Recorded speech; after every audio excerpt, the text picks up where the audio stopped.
السلام علیکم۔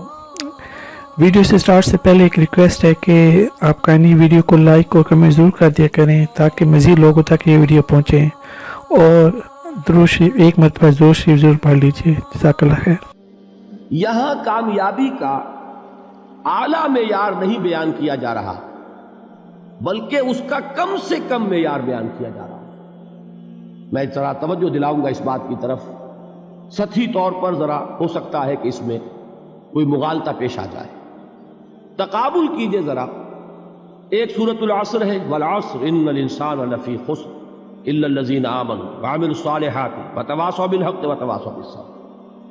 ایک سورۃ التین ہے، والتین والزیتون وطور سینین وہذا البلد الامین لقد خلقنا الانسان فی احسن تقویم ثم رددناہ اسفل سافلین الا الذین آمنوا وعملوا الصالحات فلہم اجر غیر ممنون۔ اب ان کا تقابل کیجئے۔ سورۃ العصر یہ بتا رہی ہے کہ سب لوگ تباہی میں ہیں سوائے ان کے جو 4 شرطیں پوری کریں۔ سورۃ التین میں اول تو صرف 2 شرطیں بیان ہوئی، 2 بیان نہیں ہوئی، کام ہلکا ہو گیا نا، آسان ہو گیا۔ یہاں 4 ہیں، ایمان، عمل صالح، تواصی بالحق، تواصی بالصبر۔ وہاں ہے ایمان اور عمل صالح صرف۔ نمبر 2 یہ کہ وہاں فرمایا گیا فَلَهُمْ أَجْرٌ غَيْرُ مَمْنُونَ، ان کے لیے تو بہت بڑا اجر ہے جس کا سلسلہ کبھی منقطع نہیں ہوگا۔ اور یہاں کہا جا رہا ہے وہ کامیابی ناکامی سے بچ جائیں گے۔ مستثنیٰ ہے کس سے؟ ان الانسان لفی خسر۔ یہ بالکل ایسے ہی ہے جیسے کہ کسی کو آپ بچے کو، طالب علم کو کہیں محنت کرو، کوشش کرو، فرسٹ ڈویژن میں پاس ہو جاؤ گے، اور کسی سے آپ یہ کہیں کہ محنت کرو، کوشش کرو ورنہ فیل ہو جاؤ گے۔ اب ان دونوں کے درمیان جو فرق ہے وہی فرق ہے سورۃ التین میں اور سورۃ العصر۔ سورۃ العصر ناکامی سے استثناء کو بیان کر رہی ہے اور وہاں 4 شرطیں ہیں، اور سورۃ التین یہ اعلیٰ درجات کا بیان ہو رہا ہے اور 2 شرطیں ہیں۔ اس کو قرآن مجید کی اصطلاحات سے بھی اللہ کرے کہ آپ واقف ہو جائیں۔ ایک کو ہم کہیں گے کہ ایک پر انذار کا رنگ ہے اور دوسرے پر تبشیر کا رنگ ہے۔ یہ 2 الفاظ بارہا آپ نے پڑھے ہوں گے۔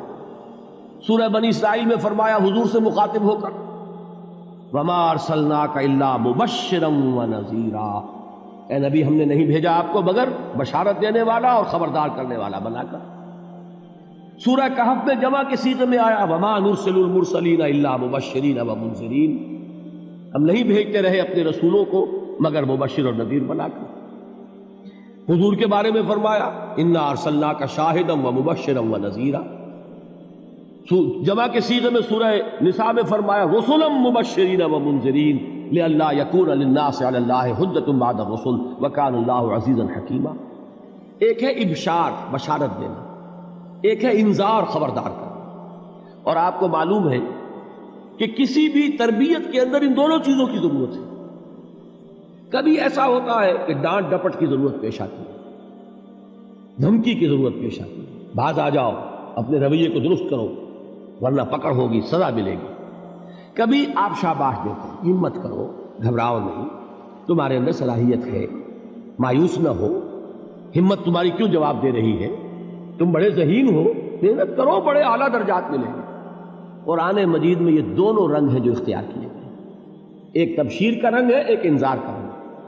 سورۃ العصر میں انذار کا رنگ ہے، خبردار، تمام انسان ہلاکت اور بربادی کا نوالا بننے والے ہیں سوائے ان کے جو 4 شرطیں پوری کریں، الا الذین آمنوا وعملوا الصالحات وتواصوا بالحق وتواصوا بالصبر۔ تو معلوم یہ ہوا کہ یہ کامیابی کے جو منیمم پری ریکویزٹس ہیں، مجھ سے کہا گیا کہ انگریزی کے الفاظ کا فوراً ترجمہ کر دیا کرو، اور میں کر دیتا ہوں۔ اصل میں مغالطہ آپ کو یہ ہوتا ہے میں ترجمہ کہہ کے نہیں کرتا، لیکن اس کے بعد میں فوراً اردو کا مترادف جو ہے وہ لے آتا ہوں۔ لیکن میں یہ اس لیے استعمال کرتا ہوں انگریزی اصطلاحات، جیسا کہ میں نے عرض کیا تھا کہ میرے اصل مخاطب ہیں جدید تعلیم یافتہ لوگ، اور جدید تعلیم یافتہ لوگوں کے کمیونیکیشن جو ہے، ابلاغ، وہ ان انگریزی اصطلاحات کے ذریعے سے زیادہ بہتر اور صحیح تر ہوتا ہے، ورنہ وہ بات سمجھیں گے نہیں۔ اسی لفظ ابلاغ کو وہ نہیں سمجھیں گے اور کمیونیکیشن کو سمجھ لیں گے۔ یہ ہے اصل میں ساری مصیبت کے جو اس وقت ہمارے سامنے ہے، اس لیے یہ الفاظ ہم استعمال کرتے ہیں۔ تو میں یہ کیا عرض کر رہا تھا کہ در حقیقت ان الانسان لفی خسر الا الذین آمنوا وعملوا الصالحات وتواصوا بالحق وتواصوا بالصبر، یہ منیمم پری ریکویزٹس ہیں، کم سے کم لوازم ہیں نجات کے، ان سے کم تر پر نجات کا کوئی سوال نہیں، اس لیے کہ قسم کھا کر اللہ فرما رہا ہے، زمانے کی قسم ہے، تمام انسان خسارے میں ہیں سوائے ان کے جو 4 شرطیں پوری کریں۔ تو تیسری چیز ذہن میں یہ رکھیے، یہ چاروں شرطیں لازم ہیں، یہ بہت اہم نکتہ ہے۔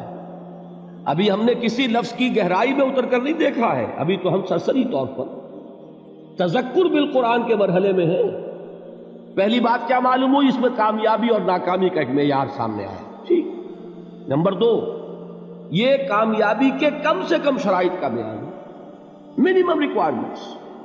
میں نے ایک مرتبہ ایچسن کالج لاہور میں جب تقریر کی سورۃ العصر پر، تو طلباء کے ذہن کی ملازمت کے اعتبار سے کہا کہ بھائی یہ فرسٹ ڈویژن کا بیان نہیں ہے، یہ تھرڈ ڈویژن میں کامیابی کا بیان ہے، اس سے کم تر پر فیلیور ہے، اس لیے کہ فرمایا گیا والعصر ان الانسان لفی خسر الا الذین آمنوا وعملوا الصالحات وتواصوا بالحق وتواصوا بالصبر۔ اسی کو میں نے اس وقت آپ کے سامنے رکھا کہ اس پر انذار کا رنگ ہے، خبردار کرنے کا انداز ہے، زجر کا، ڈانٹ ڈپٹ کا انداز ہے کہ اگر کامیابی چاہتے ہو تو یہ 4 شرطیں پوری کرنی ہیں۔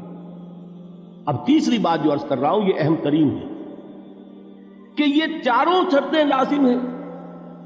اگر اللہ تعالیٰ نے کامیابی کے لیے 4 شرطیں بیان کی ہوں تو سوچئے، کیا مجھے یہ اختیار ہے کہ ان میں سے 1 کم کر دوں، 2 کم کر دوں، 3 کم کر دوں؟ کس کو اختیار ہے؟ اللہ کے بیان کردہ کسی چیز میں اختیار، یہ تو حضور سے کہا گیا تھا، سورہ یونس میں ہے، مطالبہ کیا مطالبہ کرنے والوں نے، ایت بقرآن غیر ھذا وبدل ہو، اے محمد صلی اللہ علیہ وسلم یہ قرآن بہت ریجڈ ہے، بہت سخت ہے، ان کمپرومائزنگ ہے، یہ کہیں بھی کوئی رو رعایت کرنے کو تیار نہیں ہے، تو ہمارا اور آپ کا معاملہ نہیں ہو سکتا اس قرآن پر، اس قرآن میں کوئی ترمیم کیجئے یا کوئی اور قرآن لائیے۔